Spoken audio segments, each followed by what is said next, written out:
Friends, जैसे कि आपकी यूजीसी नेट के पाठ्यक्रम में लगा हुआ एक पूरा ही यूनिट समर्पित है उपन्यास को, और उस उपन्यास की कड़ी में आज आपके समक्ष जो प्रस्तुत है उपन्यास आपका बंटी उपन्यास जो हम कर रहे थे, उसमें जैसे उपन्यास आगे बढ़ रहा था तो भाग 2 करके था।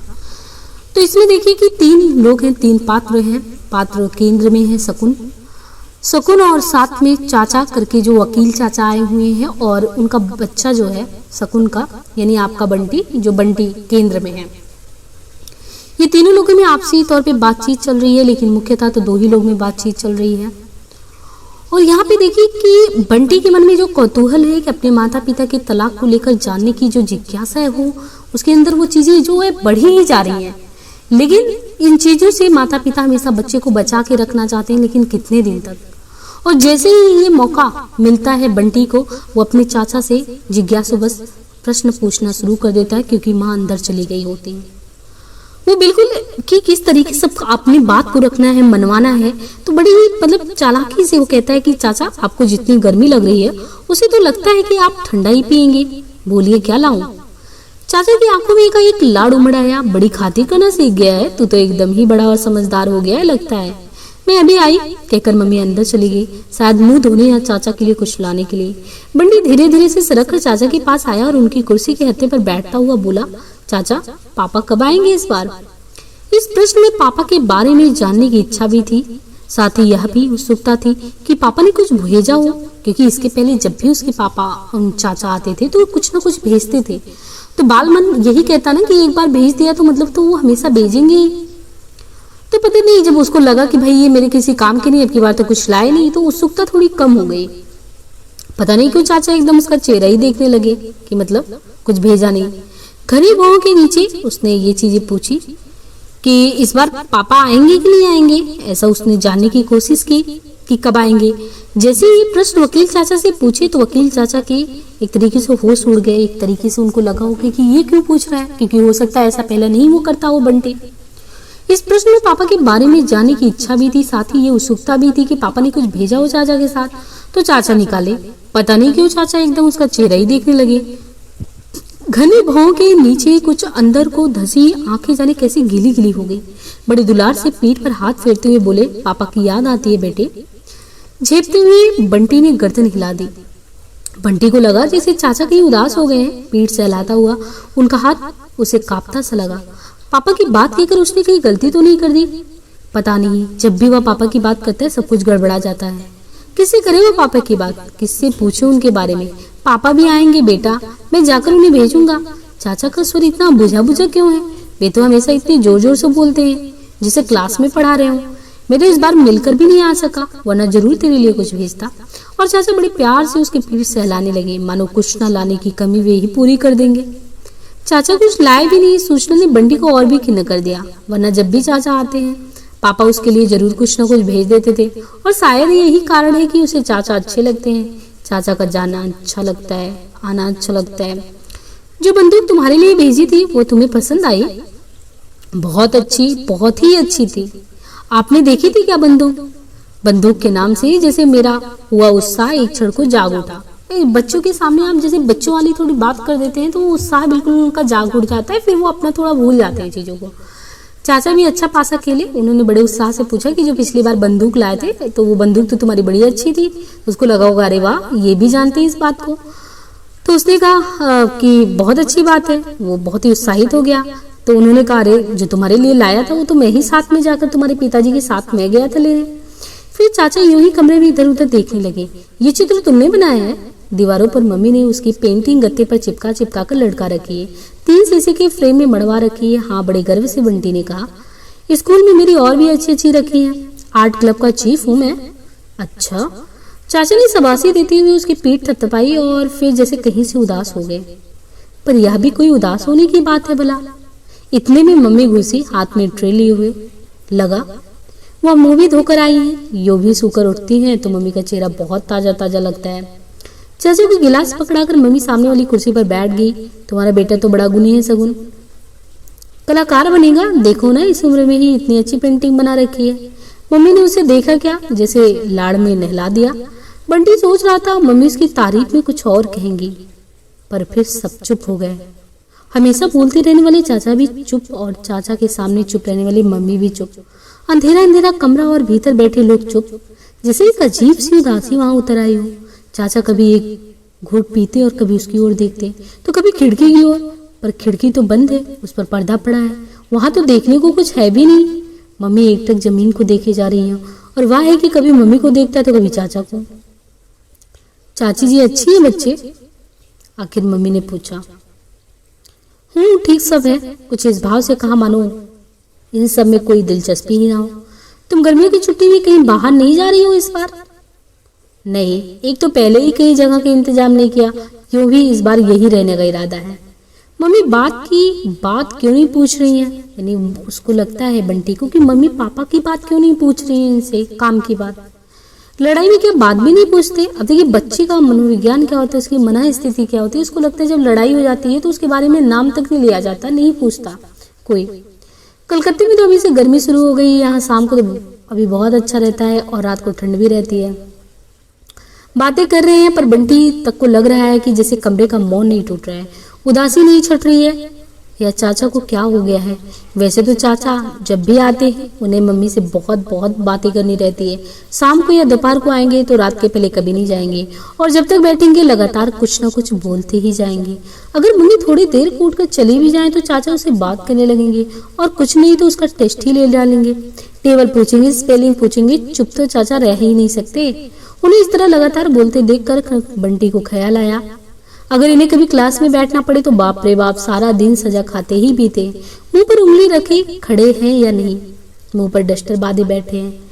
उसने पिछली बार यह बात मम्मी को बताई तो हंसते हुए उसका कान खींचकर कहा था, यही सब सोचता रहता है बड़ों के बारे में, और फिर देर तक हंसती रही थी। मुंह पर डस्टर बांधे चाचा की कल्पना में वह खुद हंस हंस कर दोहरा होता रहा था। वही चाचा आज चुप है, चुप ही नहीं उदास भी हैं। आप कितने ही दिन हैं यहाँ पे? परसों की तारीख है, बस उसी दिन शाम को चला जाऊंगा। फिर एक क्षण ठहर कर बोले, तुमसे कुछ बात करनी थी तो सोचा कि एक दिन हाथ में होगा तो ठीक रहेगा। मम्मी की आंखें चाचा के चेहरे पर टिक गई। चेहरे पर उनके हजारों सवाल उन आंखों में झलक आए। चेहरे पर एक अजीब सा तनाव आने लगा। बंटी के मन में जाने कैसे कैसा डर सा समाने लगा। पहले वो कुछ भी नहीं जानता समझता था, जानने समझने की कोई अच्छी स्थिति भी नहीं थी, पर अब जानने लगा है, और जितना जानता है उसे बहुत ज्यादा जानने की इच्छा है, बल्कि सब कुछ जान लेने की इच्छा है। उसे मालूम है कि चाचा पापा के पास ही वहीं से आते हैं और आने पर पापा की ही बातें करते हैं। क्या बातें करते रहे उसे नहीं मालूम। उसने कभी सुनने की कोशिश ही नहीं की, पर इस बार वो जरूर सुनेगा। हाँ, इतना उसे जरूर मालूम है कि चाचा 1-2 दिन के लिए आकर मम्मी को 10-12 दिनों के लिए बदल जाते हैं। कभी कभी तो मम्मी इतनी उदास हो जाया करती थी कि उनसे बात करना भी बंद कर देती थी। सास सुलाकर भी ना उसे प्यार से सहलाती थी, ना कहानी सुनाती। पर पिछली बार मम्मी बहुत खुश हुई थी, इतनी खुश कि बिना बात ही उसे बाहों में भर भर कर प्यार करती रही थी।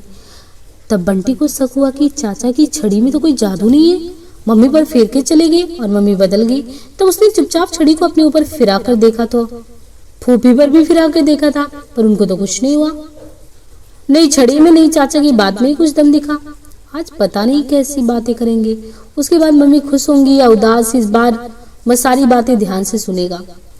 उसने एक उड़ती सी नजर मम्मी पर डाली। मम्मी की आंखें वैसे ही चाचा पर टिकी हुई हैं, आंखों में वैसे ही सवाल झूल रहे हैं, पर चाचा है कि चुप है, बोलते क्यों नहीं। बात करनी है तो करे बात। वो खिड़की में क्यों देखे जा रहे हैं? बात वहां तो लिखी हुई नहीं है। शकुन चाचा बोले नहीं, जैसे शब्दों की किसी तरह ठेला। कैसी मरी मरी आवाज निकल रही है आज उनकी। टकटकी लगाए लगाए मम्मी को आंखें जैसे पथरा गई हैं। बस मूर्ति की तरह वह बैठी हैं, मानो सांस भी नहीं ले रही हैं। वह चाहता है कि अभी सारी बात की कानूनी कार्रवाई भी कर ही डाली जाए। चाचा का सिर कैसे बिखर रहा है। यही बात कहनी थी चाचा को, पर इसका मतलब वह तो पापा ही। बात भी पापा की है, पर क्या है कुछ भी समझ में नहीं आया। तो क्या इसलिए आपको यहाँ भेजा है? मम्मी का चेहरा ही नहीं, उनकी आवाज भी सख्त हो गई। वही प्रिंसिपल वाला चेहरा? नहीं, मैं तो अपने काम से आया था, पर जब आने लगा था तो उसने मुझे तुमसे इस विषय में बात करने को कहा था। मैं नहीं आता तो वो खुद शायद यही तुम्हें लिखता।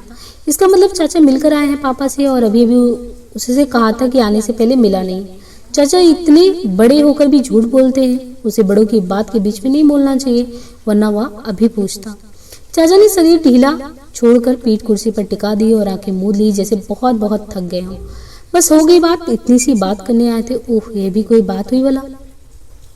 आप कुछ देर आराम कर लीजिए, रात के सफर की थकान भी होगी, बाकी बातें शाम को हो जाएंगी। ऐसी कौन सी नई बात करनी है? वाक्य का अंतिम हिस्सा मम्मी ने जैसे अपने आप से कहा और बिना चाचा को उत्तर पाए ही अलमारी खोलकर एक चादर निकाली और ड्राइंग रूम के दीवान पर बिछा दी। चलिए जाकर लेट जाइए, मम्मी ने ऐसे कहा जैसे बंटी को कह रही हो, और चाचा भी बिल्कुल चुपचाप उठकर चले गए। पता नहीं वे सचमुच थके हुए थे और या पता नहीं वे जैसे बात टालना चाह रहे हो। और तू सोता क्यों नहीं? यहाँ बैठकर गुटुर गुटुर बातें सुन रहा है, भरी दोपहर में भी तुझे नींद नहीं आती? बंटी उछलकर पलंग में दुबक गया, पर नींद का कोई प्रश्न ही नहीं। मम्मी की ओर देखा उसने और देखकर पूछा, चाचा क्या कहते थे मम्मी? मम्मी ने ऐसी चुभती नजरों से उसे देखा कि वह भीतर तक सहम गया और खट से उससे आंखें अपनी बंद कर ली, पर बंद आंखों से भी वह उस चुभन को महसूस करता रहा। फिर बंद आंखों से ही उसने जाना कि मम्मी भी उसके बगल में आकर लेट गई हैं। अब उसको सुलाकर मम्मी जागती रहेंगी। चाचा की कही हुई बात क्या बहुत बुरी थी। अनायास ही मम्मी की उंगलियां उसके बालों को सहलाने लगी। कांपती थिरकती उंगलियां उन उंगलियों के पोरों में से झरझर कर जाने कैसा स्नेह बंटी की नसों में दौड़ने लगा कि मन में थोड़ी देर पहले जो भय समाया था वो अपने आप ही धीरे धीरे बह गया। स्पर्श से ही वह जान गया कि अब तक मम्मी के चेहरे की वह शक्ति भी जरूर पिघल गई होगी। उसने धीरे धीरे से आंखें खोली। मम्मी हमेशा की तरह छत की ओर देख रही थी। आंख से शायद अभी अभी जरा आंसू कनपटी को भिगोता हुआ बालों की लट में लटका था। मम्मी का आंसू, मम्मी को उसने उदास होते देखा है, गुस्सा होते और डांटते भी देखा है, और रोते हुए कभी नहीं देखा। चाचा ने शायद कोई बहुत ही खराब बात कह दी। चाचा को लेकर उसके मन में एक अजीब तरह का आक्रोश खुलने लगा। एक तो कुछ लाए नहीं, फिर झूठ बोला और अब कोई गंदी सी बात कहकर मम्मी को रुला दिए। मम्मी शायद बहुत दुखी है, जैसे भी होगा और मम्मी के दुख को दूर करेगा। ये लोग सारी बात बताएंगे तो ठीक है, नहीं तो खुद पता लगाएगा। माँ का दुख दूर करने वाला राजकुमार तो कैसे कठिन कठिन काम करता है। वो सरक कर मम्मी से और सट गया। फिर अपनी छोटी सी बाह मम्मी के गले में डालकर बोला बहुत आग्रह के साथ, बहुत मनुहार के साथ, मुझे बताओ ना मम्मी, चाचा ने क्या कहा? तू सोएगा नहीं बंटी? उदासी में भी मम्मी ने ऐसे कड़क कर कहा कि बंटी ने चुपचाप आंखें मूंद ली। ढेर ढेर प्रश्नों का, ढेर ढेर कौतूहल का सागर उसके चारों ओर उमड़ने लगा, जिसमें वो डूबता ही चला गया, गहरे और गहरे। और फिर पता नहीं उसे कब नींद आ गई। धूप ढल गई थी तो मम्मी और चाचा लॉन में आ बैठे। वह जब से जगह है इन लोगों के आसपास ही मंडरा रहा है। आज जैसे भी हो उसे सारी बात जाननी है, पर चाचा उस तरह की कोई बात ही नहीं कर रहे हैं। उसकी पढ़ाई की बात, मम्मी की कॉलेज की बात और दुनिया भर की बातें कर रहे हैं, पर जो बात करने आए हैं बस वही नहीं कर रहे हैं। शायद वह बैठा है इसलिए, पर वह जाएगा भी नहीं। बैठे रहे रात तक, रात को आंख मूंद कर सोने का बहाना करके पड़ा रहेगा और सारी बातें सुन लेगा। बंटी बेटी, तुम शाम को खेलते वेलते नहीं हो? अच्छा जरा बताओ तो कौन कौन से खेल आते हैं तुम्हें? खेल वेल सीधे से क्यों नहीं कहते कि यहाँ से चलते बनो? ठीक है, मैं चला ही जाता हूँ, मेरा क्या, मत बताओ मुझे। मम्मी भी ऐसे देख रही है मानो मेरे जाने का इंतजार ही कर रही हूँ। बंटी बिना एक शब्द भी बोले भीतर आ गया, पर उसका मन जैसे वहीं अटका रहा। नहीं, वह जरूर सुनेगा इन बातों को। मेहंदी की मेड़ के किनारे किनारे घुटनों के बल चलकर वह फिर वहीं आ गया। चाचा की कुर्सी के पीछे मोरपंखी का जो पौधा है उसके पीछे दुबक कर बैठ जाए तो कम से कम चाचा की बात तो सुन ही पाएगा। बात तो उन्हीं ही करनी थी। कहीं मम्मी या चाचा ने देख लिया तो बाप रे, इस बात से ही मन भीतर तक कांप गया। तभी भीतर से मन ने धिक्कारा, बस इसी बूते पर कुछ करना चाहते हो? राजकुमार तो राक्षसों के महलों तक में घुस गए हैं, बड़ी बड़ी मुसीबतें उठा ली हो, तुम कुर्सी के पीछे तक नहीं जा सकते। आखिर हिम्मत करके बिना जरा भी आवाज किए पहले मोरपंखी के घने घने पौधों के पीछे आया और फिर सरक कर चाचा की कुर्सी के पीछे। कुछ बड़ा काम कर डालने का संतोष भी मन में था और कुछ बुरा काम करने का डर भी। मम्मी का दुख था उसको दूर करने के लिए शायद सभी की तरह काम करने पड़ते। यह मम्मी का काम है, अच्छा काम। मम्मी कुछ बोल रही है, शायद कितना धीरे बोलती है मम्मी, कुछ भी तो सुनाई नहीं दे रहा है। नहीं, शायद कोई कुछ बोल ही नहीं रहा है, अजीब बात है। सगुन ठीक है, खूब साफ सफाई दे रहा है, पर चाचा रुक क्यों गए? फिर सब चुप। सगुन जिंदगी चाहने का नाम नहीं। लो, अब आवाज इतनी धीरे कर दी कि ठीक से कुछ सुनाई ही नहीं दे रहा है। बार बार जिंदगी जिंदगी कर रहे हैं, पापा की बातें ही नहीं कर रहे हैं। अब वो बच्चा है जिसको अपने चाचा की और मम्मी की बात सुननी है। तो देखिए, और एक चीज ये भी आप देखिए कि उपन्यास में मनु भंडारी जी ने ये भी दिखाया है कि कि जैसा वो बच्चों का परवरिश होता है बचपन में, उसका बाल मनोविज्ञान पे बहुत ही असर पड़ता है। यानी बचपन में राजकुमारों की कहानियां और राजकुमार अपने माता पिता के लिए संघर्ष कैसे करता है, तो वो बच्चे के मन में, ये मन मस्तिष्क में ये बैठ रहा है बातें कि हमें इनके लिए जीवन में कुछ करना है, किन विषम परिस्थितियों में भी कोई संघर्ष कैसे करता है। इसलिए कहा जाता है कि बच्चों को कहानियां वगैरह सुनाइए, आप उनकी स्ट्रेंथ को, उनकी सामर्थ्य को बढ़ाइए। अच्छी अच्छी सीख जब वो दे देंगे ना, तो उनके मानस पटल पे वो बचपन से चीजें आ जाएंगी ना, तो फिर समय के साथ वही होता है कि जो रूट में आपने जड़ में डाल दिया, वो जड़ जो है वो हमेशा के लिए फुकता हो गया, फिर उसमें कुछ ज्यादा बदलाव की गुंजाइश नहीं रहती। इसलिए व्यक्तित्व के निर्माण में जो जड़ हमारा है उसको बहुत ही हल्के में नहीं लेना है। अब बंटी को उनकी माँ अच्छी अच्छी कहानियां सुनाती थी और किस तरीके से उसको लगता था कि एक राजकुमार संघर्ष कर सकता है अपने माता पिता के लिए, तो फिर मैं इतनी छोटी काम क्यों नहीं कर सकता। यानी आज मुझे ये समस्या इनकी सुननी है और सुन के समाधान को भी प्रस्तुत करना है। वो भले ही छोटा है, भले ही उसका काम करने का तरीका अलग है, लेकिन मन में तो एक अच्छी बात है, सकारात्मक सोच लेके बड़ा है। अब उसको लग रहा है कि लोग इतनी धीरे धीरे बात करेंगे तो मुझे सुनाई क्या देगा। बंटी थोड़ा और पास सरका, अब शायद मम्मी बोल रही है, खूब धीरे बोल रही है, फिर भी सुनाई दे रहा है। अपनी मम्मी को तो धीरे से धीरे कही हुई बात भी वो सुन सकता है, समझ सकता है। उम्मीद का तो प्रश्न ही नहीं उठता वकील चाचा, उम्मीद तो ना पहले थी ना अब है। नहीं, ऐसी बात नहीं है। शुरू के 3-4 साल तक तो मुझे बहुत उम्मीद थी, खासकर बंटी के प्रति उसका रुख देखकर। बच्चे पता नहीं बीच बीच में क्या बोलते जा रहे हैं, मेरे बारे में बोलते बोलते सीमेंट की बात करने लगे। एक ख्याल आया, टीटू को ले आता, वह शायद सारी बात समझ लेता, पर नहीं, अपने घर की बात सबको नहीं बतानी चाहिए। मीरा के साथ तो उसका खूब अच्छा है, यूनोसीज। अब बीच में पता नहीं ये किसकी बात घुसा दी। चाचा को कभी इम्तिहान देना हो तो एकदम अंडा, लिखना है कुछ और, आप इधर उधर के लिख रहे हैं। मम्मी तो शायद कुछ बोल ही नहीं रही है, ये बोलने ही नहीं देंगे। दोपहर में तो गर्मी और थकान के मारे शायद बोलती बंद हो रही थी, अब तो फिर पहले की तरह चालू हो गए हैं। भले ही बोले, पर ऐसी बात तो बोले जो समझ में आए। तभी मम्मी की आवाज उसको सुनाई दी। बात तो कुछ समझ में नहीं आ रहा है, बस यही पता लग रहा है कि आवाज खूब सख्त है, चेहरा भी जरूर सख्त हो गया होगा। मन हुआ एक बार देख ही ले। पीछे बैठते समय जो डर लग रहा था वह धीरे धीरे दूर हो गया था, और अब जैसे हौसला बढ़ रहा था, वह कुर्सी से एकदम सट गया। मैं क्या जानता नहीं, इसलिए तो कह भी दिया, कोई और होता तो कभी बीच में नहीं पड़ता। अजय ने दस्तखत करके फॉर्म दे दिया है, कल तुम भी उस पर दस्तखत कर देना। मैं कचहरी में जमा करके जल्दी ही कोई तारीख देने की कोशिश करूंगा। दत्त तरह की ये वकील चाचा भी एक ही घन चक्कर है, पापा मम्मी की बात के बीच में अपनी कचहरी तारीख जरूर लाएंगे। वकील की दुम लो, अब कोई कुछ बोल ही नहीं रहा है, और वो बच्चा पीछे से बैठ के इस तरीके से उसको लग रहा है कि अब बोल दे, उसको कुछ समझ में तो आ नहीं रहा है। लेकिन देखिए उसको इतनी गुस्सा अंदर ही अंदर आ रही है कि ये लोग क्या क्या बातें उसमें कर रहे हैं, जो पॉइंट की बात है वो तो कर ही नहीं रहे हैं। क्या बताएं, कुछ भी समझ में नहीं आता। लगता है जब एक बार धरी गड़बड़ी हो जाती है तो फिर जिंदगी लड़खड़ा ही जाती है, फिर कुछ नहीं होता, कुछ भी नहीं। और जाने कैसे अचानक चाचा का लंबा सा हाथ पीछे को लटका और बंटी के सिर से टकरा गया। बंटी एकदम सकपका गया। ये चाचा भी अजीब है, बात करनी है सीधी तरह से करो, इतना हाथ पैर नचाने की क्या जरूरत है।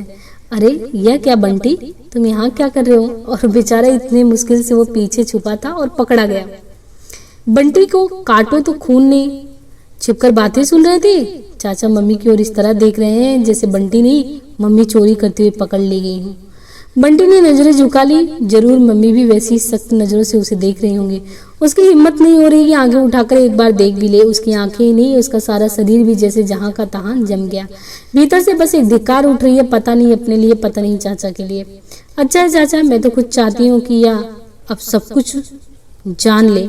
आखिर कब तक इससे छिपा कर रखा जा सकता है। अब इसके मन में यह बात बहुत घुमड़ने लगी है आजकल।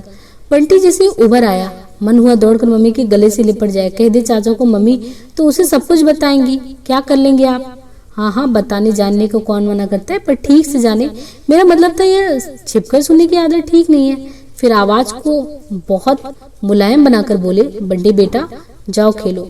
अच्छे बच्चे हर समय बड़ों की बात में बीच में नहीं आते, और बंटी तो बहुत अच्छा है, क्लास में इतने अच्छे नंबरों से पास होता है और इतनी बढ़िया ड्राइंग करता है। बंटी ने फिर मम्मी की ओर देखा, शायद वे उसे अपने पास बैठाने को ही कह दे। ट्रीट के साथ खेले नहीं जाएगा बंटी, वो कहती हैं। मम्मी ने बहुत धीमे से पूछा। मम्मी का चेहरा ही नहीं, मम्मी की आवाज भी बहुत उदास हो गई थी। मैं तो अपने पौधे को पानी दे रहा था मम्मी, रुआसी सी आवाज में बंटी ने एक बार जैसे अपने यहाँ रहने की सफाई दी। अच्छा पानी देते हो अपने पौधे को? बहुत अच्छे बच्चे हो, शाबाश, अब खेलने जाओ, अपनी टीटी वीटी के साथ खेलो। बंटी ने मन ही मन जीभ चढ़ाया चाचा को। नाम तक तो लेने आता नहीं है, टीटी हो गया। उसके मित्र का नाम टीटू था, उन्होंने टीटी कह दिया और फिर वहां से तीर की तरह भाग गया, कुछ इस भाव और फुर्ती के साथ मानो उसे वहां बैठने की या कि उन दोनों के बीच की बातचीत सुनने की कोई इच्छा नहीं है। वह तो बस यूं ही बैठ गया था, रखे अपनी बातें अपने पास। दौड़ते हुए चाचा की अंतिम वाक्य को याद किया। वो याद किया कि जब धुरी गड़बड़ा जाती है तो जिंदगी लड़खड़ा जाती है। जरूर इस धुरी में ही कोई बात है, तभी तो उसे भगा दिया। धुरी का मतलब क्या होता है? किससे पूछूं? टीटू से इसको पूछूंगा। टीटू सचमुच बहुत सारी ऐसी बातें जानता है जो वो नहीं जानता। उसके अम्मा पापा उसके सामने ही तो सारी बातें करते हैं, इसलिए सब जानता भी है। धुरी भी जरूर जानता होगा। टीटू गुलेल में कंकड़ लगाकर पेड़ पर बने घोंसले को निशाना साध रहा था। क्या कर रहा है तू? पापा ने कहा है मुझे भी तेरे जैसे बंदूक दिलवा देंगे, बस पहले मैं निशाना लगाना सीख जाऊं। निशाना तो गुलेल से भी सीखा जा सकता है। मैं तुझे अपनी बंदूक ही दे दूंगा, सीख लेना। इस समय कुछ अतिरिक्त रूप से उदार हो रहा है बंटी का मन। दे देगा? चल तो ले आए। टीटू ने गुलेल में फंसे कंकड़ को लापरवाही के साथ तड़ाक से जमीन पर ही उछाल दिया। अभी नहीं, वकील चाचा आए हैं, मम्मी और उनसे कोई बात हो रही है जरूरी वाली। अभी बच्चों को उधर नहीं जाना चाहिए, बड़े बुजुर्ग अंदाज में बंटी ने कहा। ए टीटू, एक बात बताएगा? क्या? धुरी का क्या मतलब होता है रे? तू जानता है धुरी? टीटू सोचने लगा, फिर पूछा पर क्यों? एक बात है, पर तू पहले मतलब बता। कोई बहुत गड़बड़ मतलब होना चाहिए। और बंटी की आंखों के सामने मम्मी का उदास चेहरा घूम गया। लगा जैसे जो कुछ गड़बड़ है वह यही है, और जैसे भी हो इसका मतलब जानना है। शब्द अर्थ की कॉपी लाऊं? शायद उसमें कहीं लिखा हो। अब वो लोग शब्द अर्थ की कॉपी लाके फिर एकाएक बोला, बताऊं? याद आ गया। बंटी की आंखें खुशी से चमक उठी। वह एक लाइन है ना यार, सब धुन धुरी समान। कौन सी लाइन? मुझे तो नहीं मालूम। तुझे कैसे मालूम होगा? तू जब चौथी में आएगा तब तो पढ़ेगा। तो मतलब क्या? बंटी जैसे कहीं से खिन्न आया। धुरी यानी धूल मिट्टी समझा। एक बार पढ़ी हुई बात में कभी नहीं भूलता हूँ। पर टीटू की इस आत्मसंतोष से बंटी का मन हल्का नहीं हुआ। मन ही मन दोहराया, जब एक बार धूल गड़बड़ा जाती है तो धत, यह नहीं कुछ और होना चाहिए। बात क्या है तू बताना। बंटी ने एक बार इधर उधर देखा, फिर जरा पास रखकर बोला, जब एक बार धुरी गड़बड़ा जाती है तो जिंदगी लड़खड़ा जाती है। और फिर कुछ इस भाव से देखने लगा मानो कह रहा हो, समझ लो इतनी बड़ी बात है, बता सकते हो तो इसका अर्थ बताओ। ये क्या हुआ? धत, पागल है तू तो? नहीं पागल नहीं हूँ, बहुत बड़ी बात होती है, इतनी बड़ी कि मैं और तू तो समझ ही नहीं सकते। मम्मी पापा लोगों की बात होती है, शायद उनकी लड़ाई के बाद। और रात में जब सोया तो बार बार मन हो रहा था कि मम्मी से इस बात का अर्थ पूछे। चाचा क्या बात कर रहे थे सब पूछे। मम्मी ने तो कुछ बताने को कहा था, पर कुर्सी के पीछे छिपे जो उस तरीके से अंदाज था हरकत से, वो कहीं भीतर ही भीतर सहम गई और पूछने का वो साहस नहीं कर पाया। सब कुछ जानने का ये कौतूहल उसके अपराध को और पुख्ता ही करेगा। नहीं, उसे कुछ भी नहीं जानना, पर बिना कुछ पूछे और जाने भी उसे बराबर लग रहा है कि कोई एक बहुत बड़ी गड़बड़ी है जो उसके चारों ओर है, जो मम्मी की चारों ओर है। और उस गड़बड़ी की बात बताने के लिए चाचा कलकत्ते से यहाँ आए हैं। मम्मी इतनी उदास है, पर अब उनसे पूछूं कैसे? उसके बाद भी जादू का लैंप होता तो घिसकर जिन्न को बुलाता और सब कुछ पता लगा देता। कैसे मिल सकता है जादू का लैंप? और फिर धीरे धीरे कहानियों का जादुई माहौल उसकी पलकों पर उतरने लगा और वो सो गया। तो देखिए कैसे ये कहानी आगे बढ़ रही है। एक तरीके से कहानी नहीं, उपन्यास है ना, ये उपन्यास। और उपन्यास वाकई में बहुत ही हृदय विदारक है। आप सुनते रहिए कंटिन्यूअस, बिल्कुल स्किप किए बिना। धन्यवाद।